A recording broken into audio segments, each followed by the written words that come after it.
So yan. So kailangan natin tong linisan mga guys. So pero at least may bunga na yung natin pakwan mga lodi. So ito yung yan.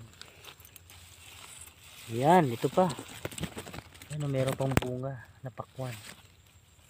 So yan, napaka kasi daming maraming kung may ahas pa dito mga lodi, kailangan namatay yung isang saging ito guys. So yung saging, naku po, hindi kinaya ng isang saging, namatay. So okay na to, at least may dalawa ng saging. So ayan. At meron naman tayong kamatis mga lodi. Ito kamatis. Ayan. Mukhang Ayan, okay na yan. So ito yung update natin mga lodi dito sa palayan mga guys. So ang ganda ng palayan mga lodi.